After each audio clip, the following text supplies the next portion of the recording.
은사는 교회의 각 지체에게 주시는 하나님의 선물입니다. 성도들은 하나님이 주시는 이 은사들을 가지고 교회를 섬기게 되죠. 여러분 6절에 보시면 은사가 각각 다르다라고 그렇게 표현을 하고 있는데, 이 말은 무슨 말이냐면 교회 안에 은사가 다양하게 자리를 잡고 있다라고 그렇게 이야기를 하는 것입니다. 이 은사들은 각 사람의 열심에 따라서 차이가 나는 것이 아니에요. 하나님께서 우리에게 주신 은혜에 따라서 각자 다르게 그렇게 드러나는 것이죠. 이것을 통해서 우리는 우리에게 있는 은사를 통해 절대로 교만하거나 특권의식을 가질 수 없다라는 것을 우리는 깨닫게 됩니다.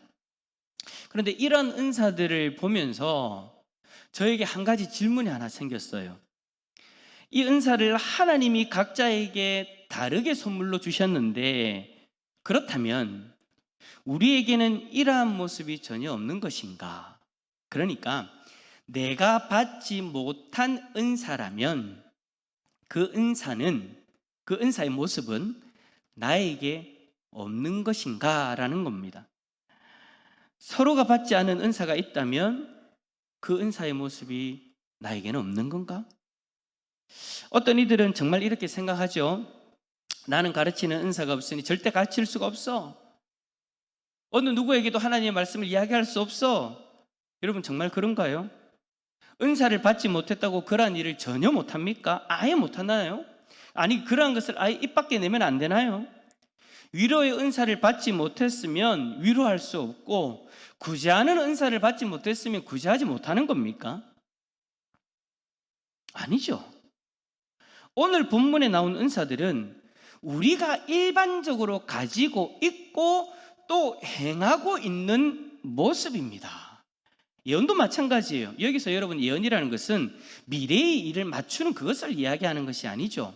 이 예언은 당시에 하나님의 말씀을 전하고 고린도전서 14장 3절에 나오는 것처럼 권면하고, 하나님 말씀으로 권면하고 격려하고 위로하는 것까지 다 포함되어져 있는 것입니다. 그러니까 오늘 본문에 나오는 은사라고 소개되어진 것들은 어떤 특정한 사람만이 하실 수 있는, 어떤 특정한 사람만이 할 수 있는 그런 일들이 아니다라는 거예요.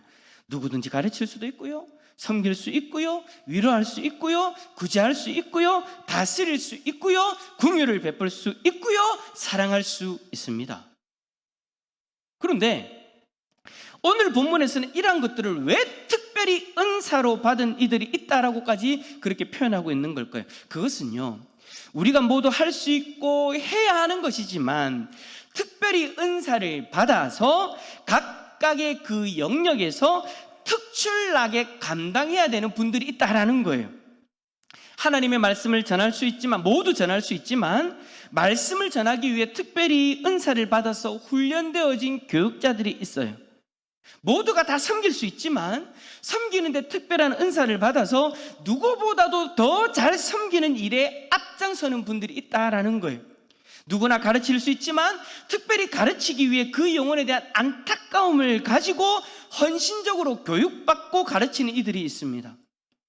위로 못하는 이가 어디 있습니까? 하지만 어떤 이들은 상대방에 대한 이해와 열심과 특별한 공감 능력을 가지고 위로하는 그 일들을 교회에서 감당하는 거예요.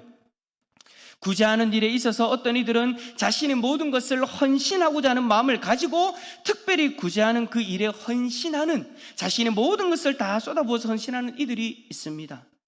누구나 다스리는 일을 할 수 있죠. 하지만 다스리는 은사를 받은 이들은 보통 사람들이 보지 못하는 것들을 바라볼 수 있는 넓은 안목을 가지고 또 공동체를 원만히 이끌어갈 수 있는 거예요. 긍휼히 여기는 은사를 받은 이들은 누구보다도 더 넓은 마음을 가지고 성도들을 긍휼히 여기며 여러 가지 사역들을 감당할 수 있는 거죠. 하나님이 이 모든 것을 각자에게 특별히 은사로 주신 것은 교회 공동체 속에서 이 부분들을 더 전문적으로 감당하여서 교회가 질서 있게, 그리고 교회가 안정되게, 그리고 교회가 더 온전해질 수 있도록 하나님이 주셨다라는 것입니다. 제가 오늘 이 말씀을 왜 드리는 것일까요? 제가 오늘 이 말씀을 드리는 이유는 반대의 이야기를 하고 싶어서입니다. 우리에게는 하나님에게 각자 받은 은사대로 사역하면 됩니다. 하지만 내가 은사로 받지 못한 부분에 대한 것들에 대해서 나는 이것을 할 수 없다라고 인정해버리고 여겨버리고 뒷짐지고 있으면 안 된다라는 거예요. 물론 여러분 말씀을 전하거나 하는 이런 전문적인 영역에 있어서는 다르죠. 특별한 훈련이 필요하고 특별한 어떤 시간들이 필요합니다. 하지만 오늘 소개되어지는 대부분의 은사들은 우리가 일반적으로 다 가지고 있는 부분들이다라는 거예요. 교회를 섬기기 위해 각자가 받은 특별한 은사대로 섬기는 것이 맞지만, 그렇다고 우리가 받은 은사 외에는 아무것도 하면 안 된다라고 그렇게 생각하는 것도 잘못되었다라는 겁니다. 왜죠? 예수님은 우리에게 이러한 삶을 살아라라고 명령하셨기 때문입니다. 예수님이 우리에게 서로 섬겨라고 하셨고요, 위로하라고 하셨고요, 구제하며 궁유를 베풀라라고 그렇게 말씀하셨어요. 또 복음을 전하라고 말씀하셨어요. 그런데 이러한 것이 나의 은사가 아니라고 해서 나는 이 은사를 받지 않았으니, 못했으니 이것들을 행할 수 없어 라고 그렇게 하면 안 된다라는 것이죠. 물론 은사를 받은 이들보다는 조금 부족합니다. 부족할 수 있어요. 그건 여러분 당연한 거예요. 하지만 그렇다고 이 모든 것을 포기하면 안 된다라는 것이죠. 저는 특별히 이 시간에 오늘 설교의 제목처럼 여러 가지 이 은사들 중에 섬김에 대해서 이야기를 하려고 합니다. 누군가를 섬겨야 된다고 하니 어떤 이들은 나는 섬김하고 어울리지 않아, 나는 섬김 은사를 받지 않아서 난 그러니까 섬기는 것 될 수 있으면 나를 빼주세요 라고 이야기하면 된단 말입니까? 안 된단 말입니까? 마스크를 쓰시니 입이 닫힙니까? 열립니까? 다시 한 번 더, 된단 말입니까? 안 된단 말입니까? 안 된다는 말이에요. 그렇게 하면 안 된다는 말이에요. 여러분 보실 때 앞에 있는 김옥일 목사가 섬김의 은사를 받았을까요? 안 받았을까요? 마스크가 진짜 여러분의 입을 다물게 만듭니까? 다시 한 번 더, 제가 섬김 은사를 받았을까요? 제 상처 안 받아요. 괜찮으니까 얘기해 주세요. 섬김 은사를 받았을까요? 안 받았을까요? 예, 감사합니다. 근데 안 받았습니다, 저. 받았으면 얘기를 안 하죠. 안 받았어요, 저 여러분. 김옥일 목사는요, 섬김 은사를 안 받았어요. 제 와이프한테 물어보십시오. 김옥일 목사 섬김 은사를 받았느냐 안 받았느냐. 바로 옆에서 보니까 알 거 아니에요, 그죠? 100% 아니다라고 이야기할 겁니다. 저요, 솔직하게 말씀드리지만 섬김의 은사 안 받았습니다. 또 이렇게 이야기한다고 이 목사가 어떻게 섬김 은사를 안 받노? 여러분 욕심도 많으십니다. 도대체 목사가 몇 개의 은사를 받아야 됩니까? 다 받을 수 없잖아요, 그죠? 저요, 섬김 은사 안 받았어요. 제가 그것을 깨닫게 된 때가 언제냐면, 제가 대학교를 다닐 때 저희 같은 과에 한 지체가 있었는데 그 지체가 섬김의 은사를 받았거든요. 근데 그 섬김의 은사를 받은 지체하고 제 모습하고 비교해 보니까, 야, 이거는요 진짜 제가 아무것도 아닌 거예요. 지체들을 섬기는 그 열심, 그 열정, 그 섬세함, 그리고 그 성실함까지, 야, 그분이요 지체들을 섬기는데 정말 대단한 거예요. 그분을 보면서, 야, 이 모습이 진짜 은사를 받은 사람의 모습이구나. 그러니까 섬김의 은사를 받은 사람의 모습이구나라는 것을 제가 깨닫고는요, 나는 아니구나라는 것을 발견했습니다. 저는요, 여러분, 그분에 비하면 섬김의 은사 말할 수도 없어요. 저는 없어요. 하지만 여러분, 목사가 섬김의 은사가 없다고 해서 섬기지 않아도 됩니까? 제가 여러분 앞에서, 여러분, 담임 목사인 저는 섬김의 은사가 없습니다. 그러니까 여러분들이 이제부터 저를 섬기기만 하십시오. 이러면 돼요, 안 돼요? 안 되죠, 여러분. 요즘 같은 세상에 목사가 그렇게 하면 큰일 납니다. 저는 섬김의 은사가 없지만은요, 목사이기 때문에 섬기려고 노력합니다. 그리고 예수님이 섬겨라고 말씀하셨기 때문에 순종하려고 노력합니다. 섬김의 은사가 없지만, 물론 섬김의 은사를 가진 분들에 비하면 너무나도 초라하고 너무나도 부족하지만, 상대방을 섬세하게 섬기지도 못하고 챙기지도 못하고 열심히 상대방을 섬기지도 못합니다. 그런 열정도 부족합니다. 하지만 예수님이 섬기라고 하셨고 주신 직분도 있고 하다 보니 최선을 다해 섬기려고 할 뿐인 거예요. 여러분은 어떻습니까? 여러분들 중에는 섬기는 은사를 받은 분들도 계실 거예요. 하지만 섬기는 은사를 받지 못한 분들도 계실 겁니다. 아마 대부분이 그럴 수 있어요. 그렇다고 여러분, 우리가 섬기는 일을 포기하면 안 됩니다. 나는 그런 거 못한다? 라고 섬기는 일을 포기해서는 안 된다라는 거예요. 만약 그런 분들이 있다면 이것을 기억하십시오. 나중에 예수님 만나서 뭐라고 하시겠습니까? 예수님이 그렇게 얘기하셨잖아요. 내가 섬긴 것 같이 너희도 서로 섬겨야 돼 라고 그렇게 말씀하셨는데, 나중에 예수님이 이 땅에 다시 오셨을 때 예수님, 나한테는 섬김의 은사를 안 주셨잖아요 라고 이야기하실 거예요. 따라서 합시다. 안 통합니다. 그거 안 통합니다, 여러분. 그 변명 안 통합니다. 교회를 온전히 세우기 위해서 특별하게 이것들을 은사로 주신 분들이 있다라는 것이지, 우리에게 이것을 행할 능력이 전혀 없다라는 이야기를 하고 있는 것이 아니다라는 거 여러분 꼭 기억하시길 바랍니다. 자, 그렇다면 이제 우리가 섬김에 대해서 구체적으로 좀 더 이야기를 해봅시다. 은사를 받은 이들만큼 뛰어나게 우리가 섬기지는 못하더라도 우리가 할 수 있는 최선을 다해 섬겨야 될 사람들 누가 있을까요? 특별히 여러분 5월달이 되어지면은요, 이 섬김의 은사가 없는 이들에게는 너무나도 감사한 것 같아요. 왜 5월달이 섬김의 은사가 없는 이들에게 감사한 달이냐? 섬김을 잊고 살다가 섬겨야 되는 상황이 되어져 버리거든요. 섬김의 은사가 있는 이들은 잊지 않고 그 섬기는 자리에서 잘 섬겨왔지만, 섬김의 은사가 없는 이들은 잊고 지냈던 사람들을 5월달이 되어서야 돌아볼 수 있기 때문입니다. 만약에 5월달도 없었다면 평생을 잊고 지냈을지도 몰라요. 왜 그러냐? 여러분, 5월달이 되어지면 어떤 날들이 있습니까? 5월 5일은 무슨 날입니까? 5월 9일은 무슨 날입니까? 뭐야? 어버이날! 8일이야?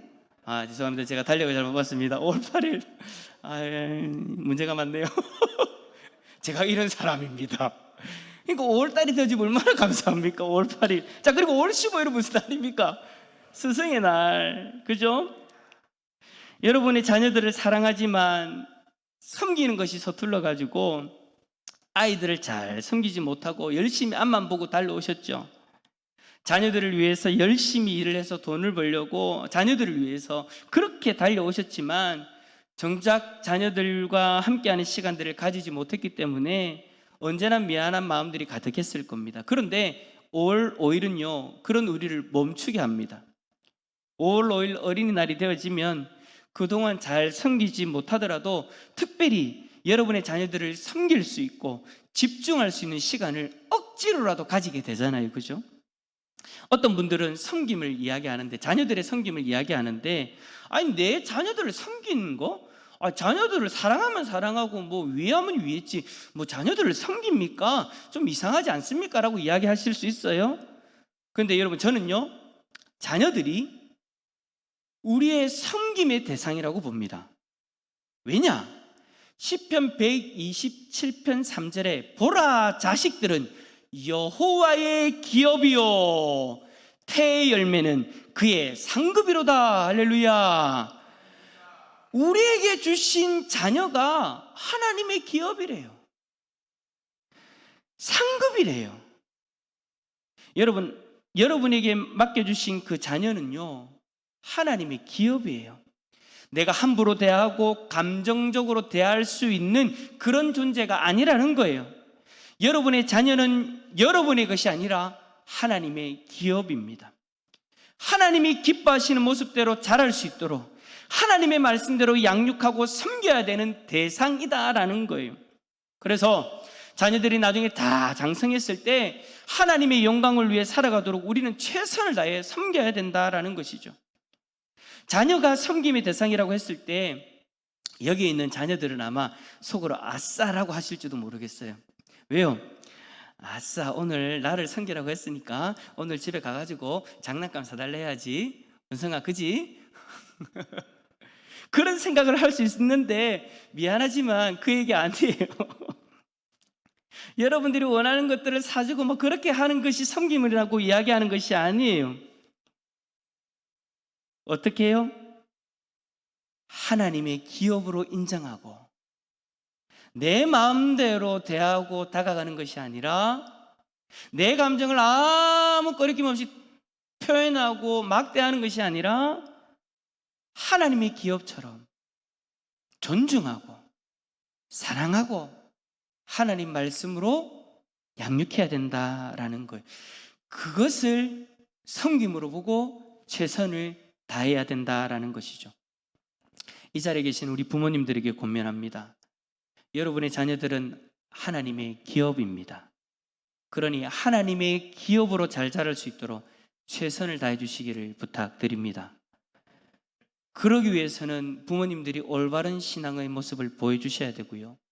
아이들을 세상적 기준, 세상적 방법으로 양육할 것이 아니라 살아계신 하나님의 말씀으로 양육해야 됩니다. 말씀의 기준을 가지고 최선을 다해 자녀들을 섬겨주시기를 부탁드립니다. 두 번째로 우리는요, 부모님을 섬겨야 됩니다. 5월 8일 어버이날이 되면은요, 부모님을 섬기는 것이 당연한 거죠. 근데 여러분, 부모님을 원래 우리는 그렇게 잘 섬겨야 됩니다. 나를 낳아주시고 길러주시는 그 부모님들에게 언제나 감사하는 마음으로 잘 섬겨야 돼요. 하지만 바쁘다라는 핑계로 부모님을 제대로 돌봐드리지 못하고 섬겨드리지 못했던 그런 것이 우리들의 모습일 수도 있죠. 그러다가 5월달이 되어지면 5월 8일이 되었을 때 그때는 멈추는 거예요. 잠시 멈춰서 바쁘더라도 부모님에게 찾아가잖아요. 시골에 계셔도 시간을 억지로 내어서라도 부모님에게 찾아가서 부모님을 섬기려고 하죠. 여러분이 잘 아시는 것처럼 하나님도 부모님을 섬기는 일이 너무나도 중요하다라고 그렇게 말씀하십니다. 출애굽기 20장 12절, 신명기 5장 16절, 에베소서 6장 1절부터 3절까지 이 세 부분에서 분명하게 부모님을 잘 섬겨라 라고 그렇게 이야기하시면서 부모님을 잘 섬기면 무슨 복을 주시겠다고까지 약속하세요? 장수의 복까지요. 자, 그런데 기독교인들에게 있어서 문제가 있습니다. 예수님이 이 땅에 오셔가지고 이 부분을 정확하게 다루어 주셨는데요. 그것이 뭐냐면 고르반입니다. 고르반이라는 것은 뭐냐면 하나님께 드리기 위해서 거룩하게 구별하여서 따로 떼어둔 헌물을 이야기하는 겁니다. 근데 예수님 당시에 바리새인들을 비롯해서 많은 유대 종교인들이 이 고르반이라는 맹세를 악용해서 그 맹세 때문에 부모님을 부양하는 데 필요한 물질, 그 모든 것들을 드리지 않는 거예요. 나는 고르반이라는 맹세를 했기 때문에 하나님 앞에 이 모든 것을 드리겠다고 약속했기 때문에 부모님에게 드릴 것이 없습니다. 부모님이 그것이 필요한데도 불구하고 그 맹세를 이유를 들어가지고 그 맹세를 취소하지 않고 끝끝내 부모님을 외면하는 거죠. 예수님이 그들을 향해서 뭐라고 한 줄 아십니까? 위선자라고 이야기했습니다. 내가 가지고 있는 물질을 하나님 앞에 다 드렸으니 부모님께 드릴 것 없다? 그 사람들을 향해서 예수님이 위선자다라고 이야기했습니다. 사랑하는 성도 여러분, 하나님은 우리가 부모님을 잘 섬기기를 원하십니다. 눈에 보이는 부모님도 제대로 섬기지 못하면서 눈에 보이지 않는 하나님 아버지를 섬기겠다? 하나님 입장에서는 이것이 앞뒤가 맞지 않는 이야기로 받아들이시는 거예요. 여러분, 하나님 마음을 잘 이해하셔서 부모님을 잘 섬기시길 부탁드립니다. 바쁘더라도 잠시 멈추고 부모님을 돌아볼 수 있는 기회를 만드시고 잘 섬기면 하나님이 그 섬김을 기쁘게 받으실 줄 믿습니다. 물론 섬김의 은사가 없어가지고 조금 서툴 수 있어요. 그런데 하나님도 여러분이 섬김의 은사가 없어서 조금 서툴다라는 것을 알고 계세요. 하나님은 우리가 그럼에도 불구하고 최선을 다하기를 원하시지 완벽한 모습을 바라는 것은 아니다라는 거 여러분 꼭 기억하시고 우리가 할 수 있는 최선을 다해 부모님을 섬길 수 있기를 부탁드립니다. 마지막으로 여러분, 15일 스승의 날, 우리는 누구를 섬겨야 됩니까? 스승을 섬겨야 합니다. 우리가 지금의 모습이 되기까지 많은 스승님들의 헌신과 가르침이 있었다라는 거 어느 누구도 부정할 수 없을 거예요. 우리가 이것을 기억하고 우리가 평소에는 잘 못하더라도 5월달에 이르러서는 스승님들을 잘 섬길 수 있어야 되지 않겠습니까? 여러분들을 가르쳐 주시고 지도해 주시는 그 스승님들이 살아계신다면 찾아뵙고 인사드려 보는 것 어떨까요? 특별히 여러분, 하나님 말씀으로 가르치고 지도해 주신 스승님들을 잘 섬기셨으면 좋겠습니다. 특별히 여러분, 우리 교회 같은 경우에는 우리 원로 목사님이 우리 교회를 개척하셨잖아요. 개척하셔서 여러분들을 전도하셔가지고 우리 교회에서 믿음 생활 시작하신 분들도 계실 거예요. 여러분 한 분 한 분이 원로 목사님과의 추억이 있을 것이고 목사님을 통해서 말씀으로 양육받고 신앙생활을 그렇게 잘 해오셨잖아요. 그러면 여러분들의 말씀의 스승은 누구예요? 원로 목사님이에요. 그럼 원로 목사님 여러분 기억하시고 잘 섬기셔야 되는 거예요. 지금까지는 바빠서 잘 생각하지 못했다. 그러면요, 5월달이잖아요. 얼마나 좋습니까? 기회가 딱 주어지잖아요. 잘 섬길 수 있기를 부탁을 드립니다. 요즘은요, 여러분 자신을 가르쳐 주신 스승님한테 감사의 표현을 하는 것이 너무나도 조심스러운 세상이죠. 학교에서도 여러분 이게 잘 안 되잖아요. 하면 안 되잖아요. 예전에는 그래도 조그만 선물을 드리든지 그렇게 하는데 이제는 그런 것도 하지 못하니 참 안타깝습니다. 물론 그런 것들을 통해서 부정적인 현상들이 나타나니까 그런 것들이 다 없어져 버렸지만 그래도 여러분 우리는 알고 있잖아요. 긍정적인 부분들도 있었잖아요. 선생님을 존중하고 섬길 수 있는 그런 어떤 그 속에서 우리가 배우는 것들이 많이 있었잖아요. 그것마저 다 사라져버린 아쉽다라는 겁니다. 요즘에 여러분 학교에 가면은요, 선생님은 더 이상 스승이 아닙니다. 얼마나 안타까운 현실입니까? 교권이 추락해가지고 선생님이 스승이 아니라 단순한 정보를 전달해주는 사람, 그걸로 끝인 거예요. 하지만 여러분, 교회에서는 달라야 되지 않겠습니까? 학교에서는 선생님에게 다른 의도로 표현될 수 있기 때문에 선생님에게 감사의 표현하는 것을 금하지만 교회에서는 다르잖아요. 교회에서 여러분의 자녀들에 대해서 청탁할 일도 없고 여러분 고등부 선생님에게 우리 아이 잘 봐달라고 청탁하십니까? 뭐 때문에요? 청탁이라는 것은 무슨 목적이 있는 거잖아요. 목적을 바라고 하는 거잖아요. 뭐 교회 선생님이 뭐 성적 매겨준다고 그 성적이 뭐 여러분들의 자녀들의 뭐 미래를 좌우하는 것도 아니고 아무 그런 관계가 없으니까 절대 그런 사심이 들어갈 수 없잖아요. 그냥 단순히 정말로 감사하는 마음으로 존중하는 마음으로 그렇게 섬길 수 있는 대상이 바로 주일학교 선생님이잖아요. 여러분의 자녀들을 가르치는 선생님들은 교회 선생님들은 보수를 받는 것도 아니고 오히려 자신의 물질을 헌신하고 시간을 헌신하고 여러분의 자녀를 하나님의 자녀로 살리고자 애쓰고 기도하는 분들입니다. 이분들이 여러분 얼마나 소중하고 감사한 분들입니까? 이런 분들은 여러분들이 감사의 마음을 전달해도 됩니다. 그런 분들이 있어요. 아이 학교에서도 안 하는 거를 세상에서도 안 하는 거를 왜 교회에서 하라고 합니까? 제발 그런 말씀 하지 마세요. 원래는 가르치는 스승에게 고마움을 표현하는 것이 맞습니다. 하지만 학교에서는 워낙 이것이 악용되어 사용되어지니 못하게 금한 것이고, 교회에서는 부정적으로 악용될 수 없으니 여러분의 자녀들을 가르치는 선생님들을 존중해 주시고 감사의 마음을 전달해 달라라는 겁니다. 근데 이 감사의 마음을 전달하는 것이 뭐겠습니까? 편지로 전해도 되고요, 문자로 표현해도 되고요, 아니면 조그마한 선물이라도 괜찮잖아요. 그 마음을 전달해 주시면 우리 선생님들이 얼마나 위로받고 힘을 낼 수 있겠습니까? 얼마나 여러분들의 자녀들을 위해서 더 기도하고 여러분의 자녀들에게 말씀을 가르치기 위해서 얼마나 더 노력할 수 있겠습니까? 꼭 여러분 교회 선생님들을 기억하시고 잘 섬겨주시기를 부탁을 드립니다. 제가 대상교회 주일학교 교장입니다. 원래 직급이 그렇게 되어져 있어요. 그러니 여러분들에게 더 부탁을 드립니다. 우리 선생님들 소중합니다. 정말로 힘들게 여러분의 자녀들을 위해 헌신하고 있습니다. 잘 섬겨주시길 부탁을 드립니다. 섬긴다라는 거 어려운 겁니다. 그래서 섬기는 은사가 있는 분들이 저는 너무나도 부러워요. 어떻게 그렇게 잘 섬길 수 있습니까? 어떤 분들은요, 새벽에 새벽기도 나오실 때 두 손에 가득히 뭔가를 들고 옵니다. 제가 이제 뒤에서 딱 앉아 있잖아요. 뒤에 앉아서 쑥 봐요. 보면 가득히 들고 와가지고 막 나눠줘요. 필요한 사람들한테 나눠줘요. 근데 그게 뭐냐고 딱 보니까 반찬이에요. 어제 저녁에, 오늘 했다는 거 아닙니다. 이제 그날 기준으로 얘기하면 어제 저녁에 늦은 시간까지 그 반찬 해가지고 새벽에 그 반찬 나눠주는 거예요. 국을 하면 국을 나눠주는 거예요.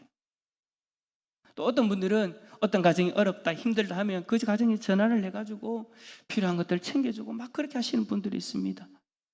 얼마나 대단한 섬김입니까? 섬김의 은사를 받지 않으면 진짜 힘든 거예요. 정말 대단한 분들이죠. 하지만 섬김은 이분들만 하실 수 있는 것이 아니다라는 거 여러분 잊지 마시길 바랍니다. 섬김의 은사가 없어도 우리는 예수님의 말씀에 순종하여서 내가 할 수 있는 최선으로 섬기면 됩니다. 그런 우리에게 5월달 여러분 얼마나 좋은 시간입니까? 섬기는 것이 자연스럽지 못한 이들에게 5월은 섬길 수 있는 시간과 마음을 가질 수 있도록 만들어줍니다. 우리에게 주어진 이 시간들 그냥 넘기지 마시고 최선을 다해 섬겨보시길 바랍니다. 섬기실 때 잘 모르겠어요. 어떻게 해야 될지 모르겠다고요? 그 모델 멀리서 찾지 마십시오. 예수님이 여러분들의 섬김의 모델이십니다. 최상의 모델이십니다.